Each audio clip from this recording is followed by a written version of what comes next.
Story 1.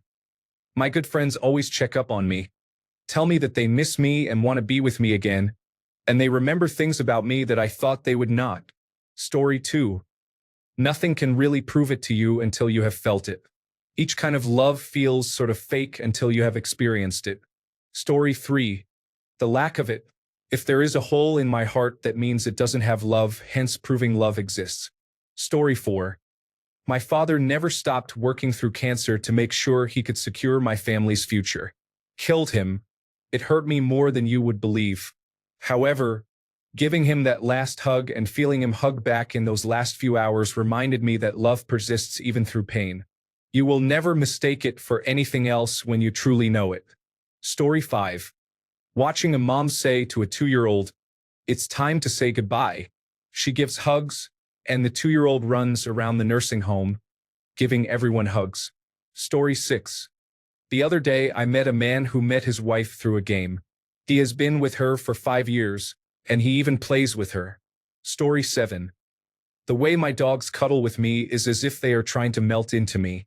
I cannot wait to get home to them. The way my horses nibble my ears when I am close to them is heartwarming.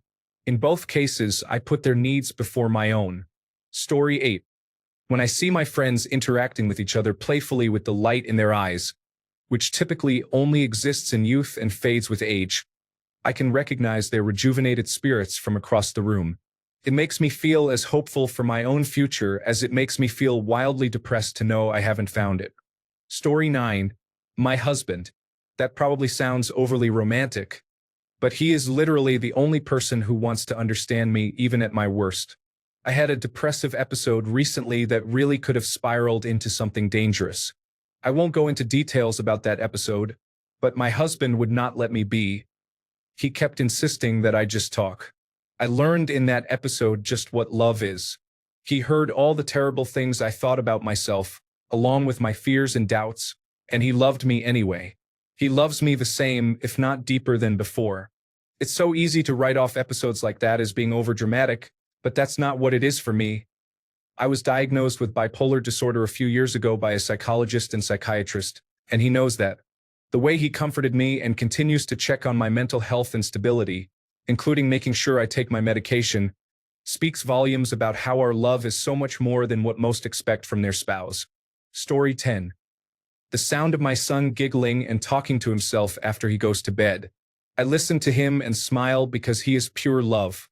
Also, cats. Story 11. The difference I have seen in the lives of people who have love in their lives and those who do not is pretty compelling for me. Personal experience, I have been loved, is not objective, so that is not proof. But I would bet there are notable differences in the data on happiness and life satisfaction between the lives of those who are loved and those who are loveless. Have you ever seen a child grow up well-loved? Have you ever seen one grow up unloved? Have you ever seen a loving marriage? Have you ever seen a loveless one? Have you ever seen a poor sick stray dog who has never known love experience it and understand it for the first time?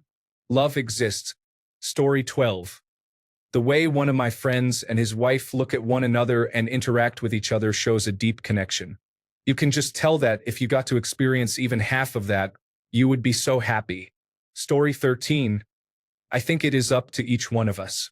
If they have failed us, we stop believing, but it is a nice memory that remains. Story 14. Honestly, it's the small things. When you didn't ask and someone thought of you and got you a coffee you like, etc. Story 15. I met my first partner ever when I was in middle school. Though things have been rough, in the beginning it was all long distance and difficult because of COVID. Despite all odds, we are still together, 6 years strong. I hope that I can be a source of hope to others that love still exists in this world. I still love them so much, more than anything in the universe. Story 16. This is personal proof for me. I tend to chug cold drinks without noticing, so I opt for 2 small straws instead of a regular-sized straw when getting a small iced drink. I do not do it for larger drinks, such as those over 20 ounces, as my problem is not as significant with them. One time, my significant other surprised me with a large iced drink, and it had 2 small straws because, a few weeks prior, he saw me with 2 small straws in my small drink and remembered why I did it. He just did not remember the part where I do not do it for larger ones. Never before have I had a partner pay that much attention to my habits. Story 17. The American girl who was run over by a bulldozer while trying to protect a Palestinian family from being evicted. Story 18. My aunt met me at the door of my childhood home the day my dad died, so I did not have to walk in alone. Story 19. My best friend lives a couple 100 kilometers away, but she saves every snapshot of my cats, calls randomly because she thought of me or wants to talk to me, brings gifts, and is always delighted to go shopping to look for clothes that would suit me. She listens, considers the opinions and points that I make, and tells me when she changes something about her life according to them, mostly in her own way but with my influence. I am a gloomy and boring person. She could literally be friends with anyone, but she chose me one day and has been giving 100% ever since. If that is not love, I do not know what is. Story 20. Coming home from a 12-hour night shift, my fiancé tucks me into bed before he goes to work. Or if he is off that day, he lets me sleep and then comes in to check on me later to see if I want to keep sleeping or if I am ready for dinner. Story 21. My grandparents had 6 children and were married for over 50 years. My grandpa passed away first and my grandma followed 10 years later. They are the couple I strive to emulate in my own relationship, minus the children. They have been gone for a total of over 30 years, and at the age of 27, I am only now learning about stories where they actually fought or did not get along. My grandpa was colorblind, and my grandma would lay out his clothes for him every day so that they matched. My family would know when my grandma was upset with him when his socks were mismatched. Story 22. The pain that persists every day after one commits suicide. There are so many things I could have done differently, but I can never go back to the past, and it is eternal. I am never going to see them again, and I think about it every day. It has been years now. I do not think I will ever get over it. Story 23. Love exists because it is the one thing that makes everyone, regardless of their background or beliefs, seek to connect and care for each other in a world filled with division and hate. Story 24. Honestly, my dog. No hidden motives, no expectations, just pure loyalty and affection every single day. Story 25. My sugary sweet husband. I gave up on love after my first husband was a narcissist and alcoholic. My second chance at marriage has shown me that there are good men out there. I married my best friend. Story 26. That we exist, we could not live as we do, move forward, educate ourselves to mitigate diseases we do not suffer from, feed people who are hungry, show mercy and forgiveness to those who have indelibly wronged us, live our lives together, and in the service of a common good. We are here, still chipping away as a species because love exists. How it exists is a different question, but it is here. Story 27. C8H11NO2 plus C10H12N20 plus C43H66N12012S2. These are the chemical formulas responsible for love. Dopamine plus serotonin plus oxytocin, and being in love helps you understand what it is like. Additionally, norepinephrine is also a key compound in love, C8H11NO3. Story 28. My wife for sure. After spending years being exposed to an outright toxic display of relational issues from my parents, even to this day, and then eventually entering abusive relationships of my own, it left me feeling bitter about love for a long time and feeling unworthy of it. Then my wife came along and has shown nothing but unwavering support and love and took me as I am. I never doubt my place in her life, like I had grown accustomed to in past relationships. When I say she is my better half, I truly mean it. Story 29. That one part of my brain that is like, yes, you like this person. It is too early to call it love, but I have played these games before. Story 30. My great-grandparents. You would think they were from a different family. They were and are the most loving people I have ever met. Like something out of a movie, not just to me, but to each other and to literally everyone, even people the rest of my family disliked, my dad's side of the family. My late great-grandpa retired making no more than $20,000 a year, yet we had land, golf carts, dirt bikes, tractors, every cool machine you could think of, and tons of animals. He made it happen because he loved us and everyone else too. Often, he and my great-grandma would take me and my cousin to an orphanage where we donated tons of food, clothes, and toiletries to kids in need. This was heartwarming to me because he always made cheap home repairs to avoid paying a bill. I feel like it is not often in life that you meet someone who has not a single bad quality, no sense of selfishness whatsoever, no sense of anger or hate or anything negative. And he was extremely funny. He really took the word love to mean something more than a simple connection. Love was his lifestyle.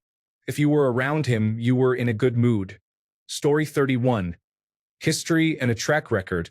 Mate, there are so many biographies of women loving men who do not deserve a fraction of what they received absolutely unconditionally and selflessly, and they end up getting the short end of the stick for it, yet still do not give up on men afterwards. It's incredible. I would struggle to remain calm if I had to spend a second in the same room with Woody Allen, and there are women who actually saw something good in him and took care of this situation. Story 32. The silly faces and games you play with children. There is no one else that you would willingly make yourself look deranged for. Story 33. My parents have been married since they were 19, have been married for 21 years, and have been together for 25 years. They met on the bus, for goodness sake. Story 34. My parents have been married since they were 19. They have been married for 21 years and together for 25 years.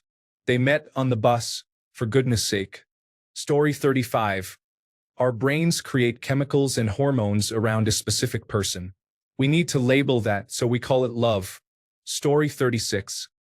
I got to see my mom and dad express their unwavering emotional and romantic love as long as they lived. Story 37. I have loved before. Personally, love isn't a soulmate, one in a billion thing. It's basically finding someone that I like and enjoy spending time with. Many people can fit that criteria. Story 38. My friends make the effort to talk to me every day. They check in on me, make me feel supported, make me feel loved, and are always there for me. I never felt like I had to beg them for the bare minimum or beg them to spend time with me. They show me they love me through everything they do. I love my friends. Story 39. My friends, new ones made recently. Their coming into my life recently massively changed everything. Story 40. Accidentally witnessing a person improve another person's day completely in secret in such a small way, there is just no way they gave themselves a pat on the back for it. Totally selfless altruism. Seeing a person live like that, to me they are just life incarnate. None of this wild passion or attachment or sense of owing. Story 41. My partner is always there for me when I need him. Just this morning, I woke up at 3:30 with abdominal cramps and felt nauseous. I was almost sick. He followed me into the bathroom and made sure I was okay.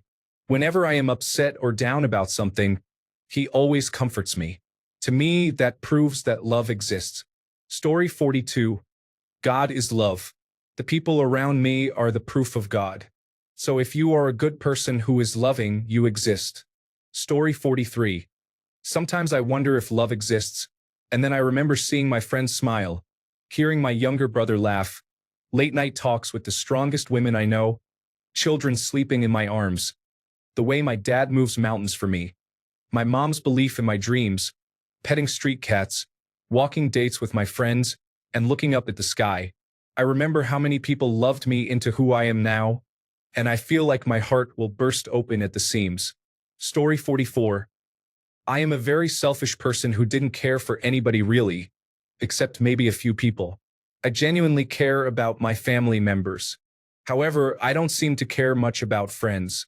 I mean, I'll help where I can, but I am not dying for anybody the way I am sure nobody is dying for me. I care about others, but I don't love them. I love people. I will die for them. So that's just a few. Story 45. I was hospitalized for 2 months, unable to use my body. My sister came by to give me showers and help me eat. Friends and coworkers came by to keep me company and provided me with updates on the outside world.